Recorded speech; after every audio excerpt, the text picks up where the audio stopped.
En el día de ayer fue el Día de la Radio Argentina, ¿sí? De la radiodifusión, de la general, radiodifusión. a nivel mundial, no solo en Argentina. Exacto. Se celebró a nivel mundial. Pero a nivel mundial, digamos que se festeja en otra fecha, ¿no? El 13 de febrero. Exactamente. El día en que se creó Radio Naciones Unidas. Anteriormente se festejaba el 30 de octubre, impuesto por la Academia Española de la Radio y la UNESCO, y luego pasó a festejarse el 13 de febrero, pero bueno, nosotros decidimos diferenciarnos de los demás y festejarlo un 27 de agosto. Como buenos argentinos, ¿no? Exacto. Tenemos que ser nosotros mismos. Sí, y todo comenzó de la siguiente manera. Señoras y señores, la Sociedad Radio Argentina les presenta hoy el Festival Sacro de Ricardo Wagner, Parsifal. De la mano de Enrique Telemaco Susini, ¿sí? Arrancaba así la primera transmisión pública de radio en Argentina y en todo el mundo, ¿sí? Un 27 de agosto, pero de 1920, ¿sí? Durante la presidencia de Hipólito Yrigoyen, arrancaba así la radio a comenzar a dar sus primeros pasos. Esa transmisión solo fue escuchada por unos cuantos propietarios de radios en la capital argentina, ¿sí? No tenía el mote de medio de comunicación masivo, pero en cierta parte fue la verdad bastante, digamos, llamativa este inicio de este importante medio que nos encanta hacer acá desde Radio Sur. Una pequeña diferencia. Enrique Telemaco Susini, muchos años después, por supuesto, y con más años él también, estuvo inmerso en lo que es la incursión de la televisión. Acá en Argentina también, junto, bueno, obviamente como al gran Yankelevich, ¿no? Así es. Y bueno, y como te comentaba Mati, la primera emisión tuvo lugar en el Teatro Coliseo, más bien en la azotea del teatro, ¿sí? Por eso después Susini y los otros integrantes de esta primera transmisión fueron llamados los locos de la azotea. Que fueron 4. Fueron 4. Acá te con los nombres, no sé si vos lo sabés de memoria, yo estuve acá investigando.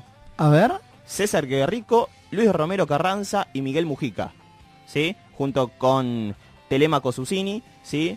Arrancaban con la historia de la radio acá en Argentina. Se transmitía por la azotea para lograr una mejor transmisión, ¿sí?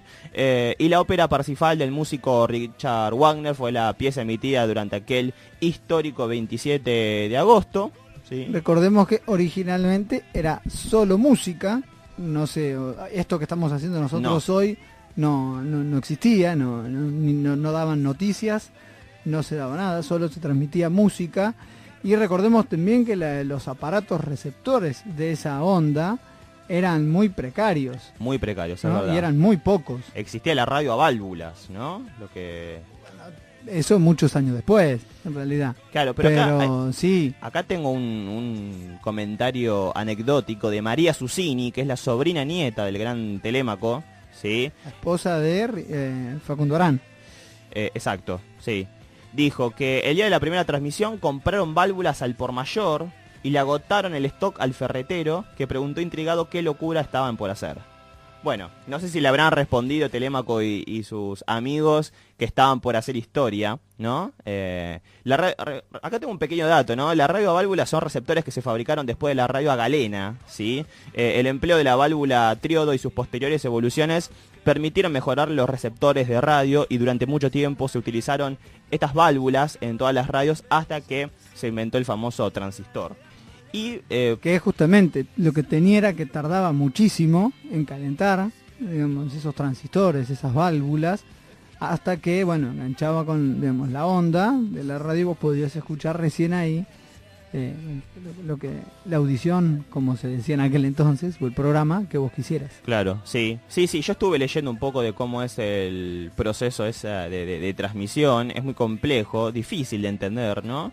En un principio, y justamente relacionado a esto que decías sobre la radio a válvulas, hay muchos, fanáticos de la radio, apasionados, que continúan, ¿no? Son reliquias esas radios a válvulas, y que continúan buscando de alguna manera hacerse de ellas, incluso se pueden fabricar por uno mismo, ¿no? Estas radios que en un principio era muy común fabricarlas artesanalmente. Bueno, fabricarlas directamente hoy es más fácil, digamos, porque ya tenés muchas cosas, pero es muy complejo que lo logres hacer, digamos, funcionar. Así es. ¿No? Yo Sí, en casa sí. tengo una Spica dando ¿Sí? vuelta, que todavía escucho. Obviamente Mire usted. solo AM, ¿no? Este Telémaco Susini, sí, digamos que no tenía nada que ver con el ambiente de la radio, de los medios. Era un otorrinolaringólogo, ¿sí? Que había viajado a Francia para investigar cosas relacionadas a su profesión, ¿sí? Y que volvió con algunos extraños aparatos, ¿sí? Que al fin y al cabo eran equipos de radiocomunicaciones. Fue entonces cuando él comenzó a colocar algunas antenas en algunos edificios para lograr este histórico invento, fenómeno que viene a ser la radio, ¿sí? Después, bueno, hay, ¿no? Leyendas, mitos, rumores de en qué consistió, ¿no? Ese primer programa radial o transmisión radial, mejor dicho. Dicen algunos que duró 3 horas, que algunas personas solitarias que navegaban en un barco por Brasil lograron escuchar la emisión.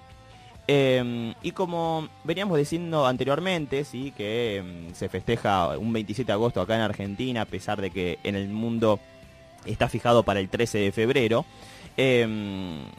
Digamos, la distorsión en la fecha tiene que ver con que ya antes de esta primera transmisión a cargo de Telémaco Susini, ya había habido algunos experimentos en cuanto a la transmisión radiofónica, por un lado llevado a cabo por el estadounidense Damien Sarnoff y del italiano Guillermo Marconi. Sin embargo, eran de carácter experimental, como te comentaba, y para públicos cerrados, como por ejemplo una comunicación durante una guerra, ¿sí?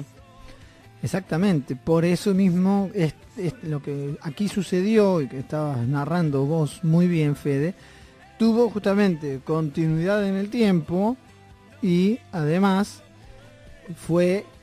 no fue de carácter experimental, fue para todos, los que, obviamente, insisto, los que tenían en ese momento esos aparatos a transistores, y también, bueno, se prolongó en el tiempo justamente con lo que en aquel entonces era Radio Argentina. Así es, justamente lo que iba a decir, ¿no? La creación de Radio Argentina, también de otras emisoras. Sin embargo, bueno, Radio Argentina fue la primera emisora en transmitir el discurso de un presidente, en difundir un noticiero y en formar un equipo de locutores. Y lo principal, impulsar una industria de la radiodifonía. Así que bueno, felicidades, ¿sí? Feliz día, eso te iba a decir. Exactamente. Feliz día para todos nosotros, para todos los que hacemos posible la radio, para todos los para que vos trabajan. También, Juancito. Así Feliz es, día. justamente todos los trabajadores acá en Radio Sur festejamos el Día de la Radio Argentina, o como bien habías dicho vos, para todos los que hacemos posible un lindo medio de comunicación, nocivo en ocasiones, ¿no? Dependiendo de cómo se ejecute, de cómo se lleva a cabo. Así que, Mati, si te parece, vamos a un tema ahora como para relajar. Ya lo veo acá, Dale. Agustín, a Candela, han llegado para hacer más rico el programa. ¿Escuchamos Aire, te parece, de Estelares? Vamos, Dale. vamos al aire, dale.